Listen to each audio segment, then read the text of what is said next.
This is a stabilizer, and this is also a stabilizer. In this video, I'm going to attempt to create working stabilizers using simple supplies from a local hardware store, and then I'm going to rate the smoothness out of 10. Will any of these ideas be like a real stabilizer, or will they straight up fail? Let's find out. So the first task at hand is to get some supplies. So I headed to the local hardware store to grab everything we need. Now once I finished getting these things, I emptied them out, because the first stabilizer we're going to test is a shopping bag. So this one's pretty simple. All I had to do was cut out a lens size hole in the bottom, and then I placed the camera in the bag like this. The idea is with the handles and the flex the material that all the bounces and shakes can be smoothed out. So it's time to test this. This looks so dumb.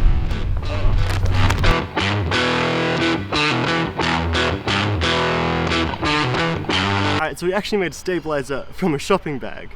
And it was smoother than handheld. So I reckon smoothness, 7 out of 10.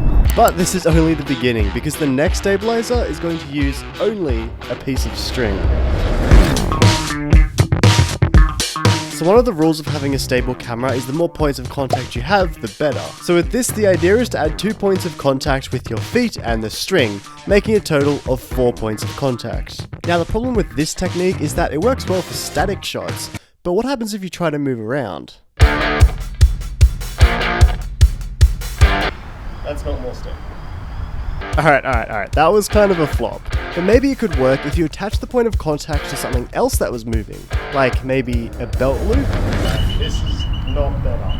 If anything, it made it worse.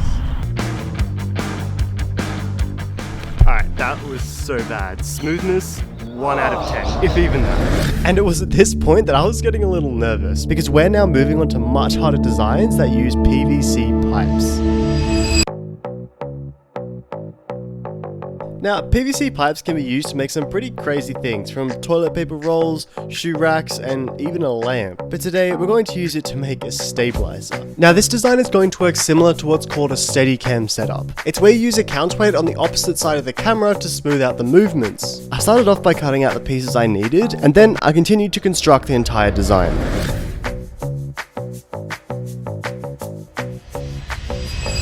I gotta say, this looks promising, but does it work?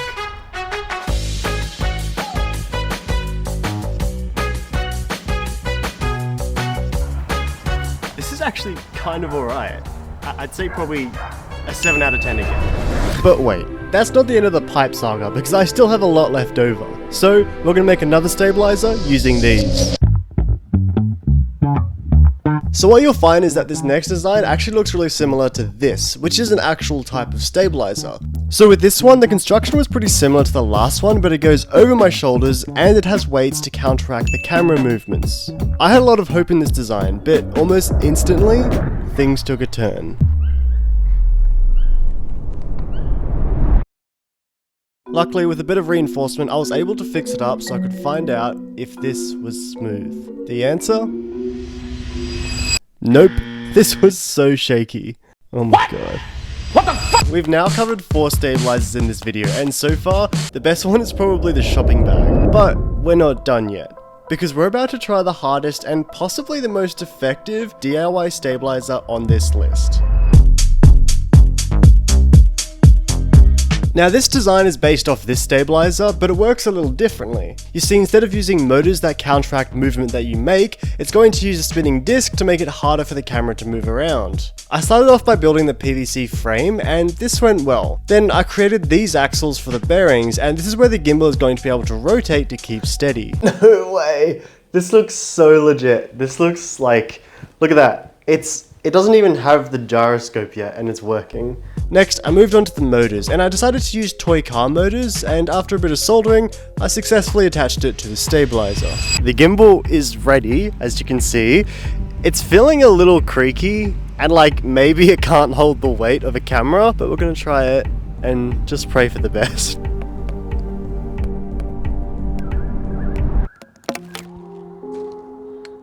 Luckily, I was able to fix it, and I decided that the full-size camera was just going to be too heavy for this to carry. So I decided to use a GoPro instead, and this is how it turned out.